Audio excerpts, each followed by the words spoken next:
St. Joseph, a loving and tender father. Before I talk about St. Joseph, take a moment to think of any memories you may have of your father or father figure. Are they memories of him being loving and tender? If they were, or if they weren't, how do you think it affects you as an adult? For me, unfortunately, I don't remember my father being home a lot when I was a kid. But when he was commandeering the remote control so that he could be in charge of the only color television we had in the house. Or he was laying on the couch on what I remember was maybe a Saturday or a Sunday afternoon. I would lay next to him and we would take a nap on that old orange velvet couch. While all of my childhood memories of my father may not have been of him being loving and tender, maybe more strong and steady, I believe that my experiences with my father when I was a child helped to shape me into the mother that I am to my son Jordan. It wasn't my plan to end up being a single mother. Nonetheless, I made sure Jordan spent an enormous amount of time with his papa. He needed some sort of model of a father, be it loving and tender or strong and steady. The foundation laid by a father or father figure can have an impact on the rest of your life. There are statistics that show that an involved father or father figure promotes inner growth and strength, amongst other things, but I can share more about that later. I say all that to add some framework to what it really means to have a model like St. Joseph as a loving and tender father. In Pope Francis' apostolic letter, Patris Corde, he begins with a very modest statement. With a father's heart, that is how Joseph loved Jesus. But what exactly does that mean? To be loved with a father's heart.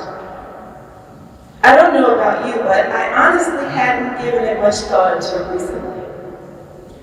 For all of us who have had scripture courses, participated in Bible study, or even listened to the gospel readings, we just knew very deep in our hearts how Joseph loved Jesus, right? It's something that kind of gives you goosebumps when you hear that story of when the angel of the Lord visited Joseph. Joseph took on the role of being the father to a child that wasn't his own. Joseph exhibited a huge amount of strength and courage by fulfilling what was asked of him. Matthew chapter 1, verses 18 through 21 says, "This is how Jesus, the Messiah, was born. His mother, Mary, was engaged to be married to Joseph. But before the marriage took place, while he was still a virgin, she became pregnant through the power of the Holy Spirit. Joseph, to whom she was engaged, was a righteous man and did not want to disgrace her publicly, so he decided to break the engagement quietly. As he considered this, an angel of the Lord appeared to him in a dream. 'Joseph, son of David,' the angel said, 'do not be afraid to take Mary for your wife.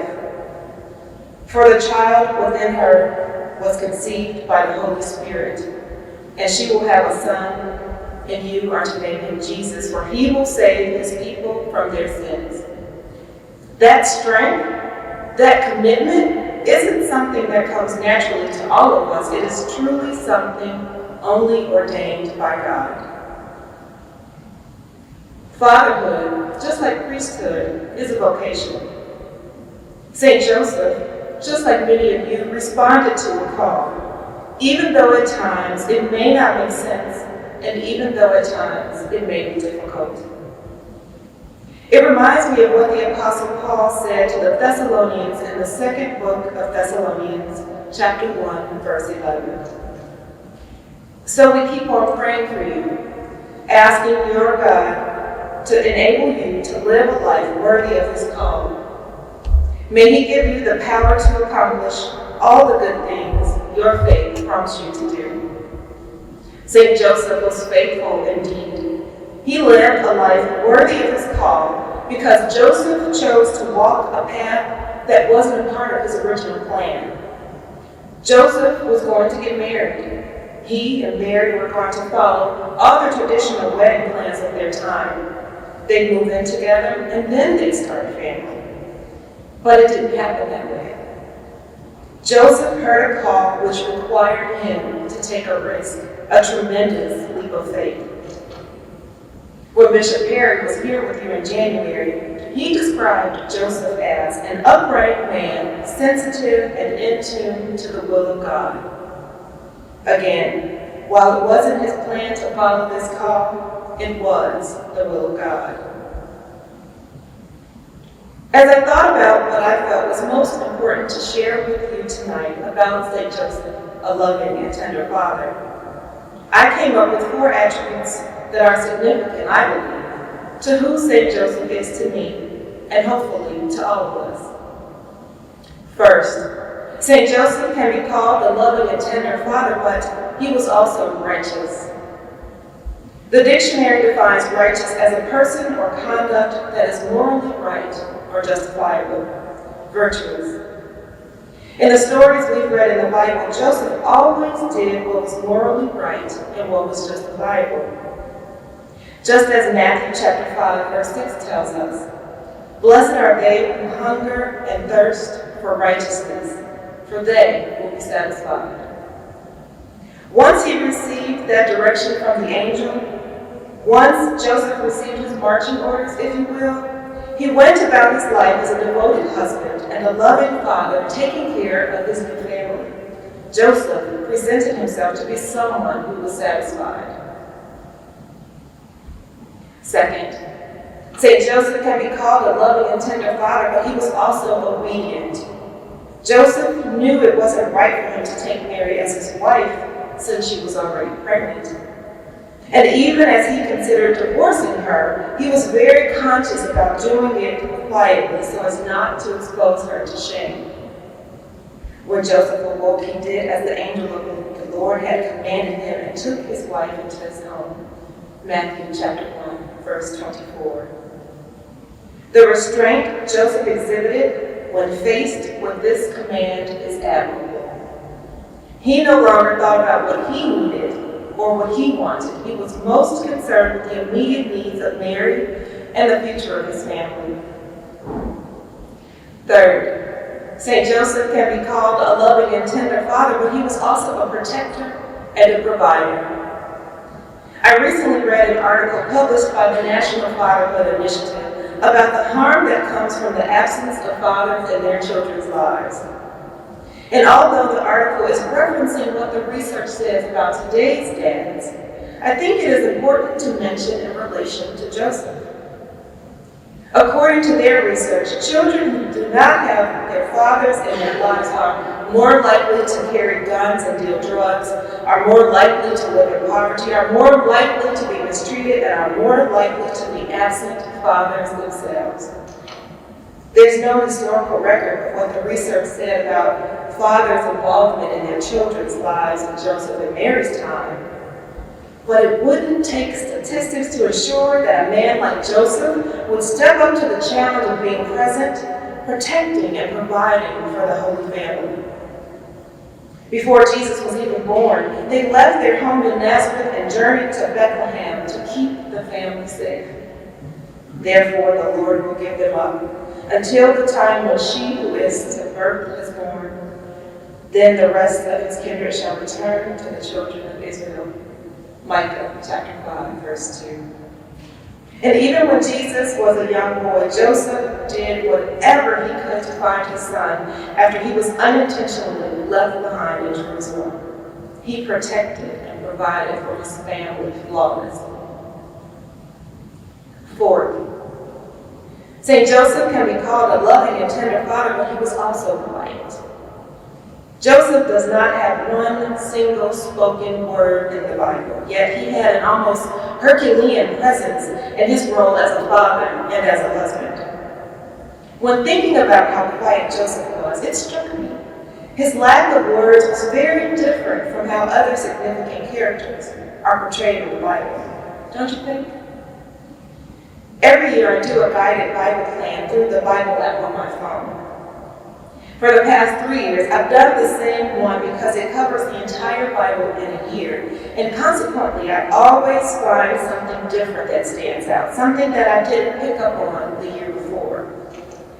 So, when thinking about St. Joseph and how he didn't utter not one single word, I am instantly reminded of Moses. Now, Moses had a very lengthy story, a very important story in the Bible, and he talked a lot. But did you ever notice how much he complained and how much he doubted himself? He was probably one of the only people in the Bible that physically stood in God's presence. God only revealed himself to Moses during the time that Moses was leading the Israelites out of Egypt, yet Moses complained all the time. Now I know Moses' circumstances were very different from Joseph's, but they were both charged with something very important. They both received a calling that was beyond what either of them could have ever wanted for themselves. Yet Joseph did it without saying one word. He quietly and dutifully did what he was asked to do. Every day I receive a daily meditation from the Center for Action and Contemplation written by Father Richard Corde. Father Richard is a Franciscan friar, teacher, and founder of the Center for Action and Contemplation in New Mexico. Each week has a different focus, and sometimes Father Richard will share his own meditation, or he'll rely on another theologian, author, etc., to share the message related to that week's focus. Most days, his message is so deep that I struggle to understand or digest what he is trying to convey. But a few weeks ago, in Father Richard's series entitled Love is the Movement, Doubt is the Method, he relied on Brian McLaren, former pastor, author, speaker, and activist, to share his thoughts about love. Brian McLaren is the author of a book entitled Faith After Doubt. It speaks in detail about this 4-stage model of faith development.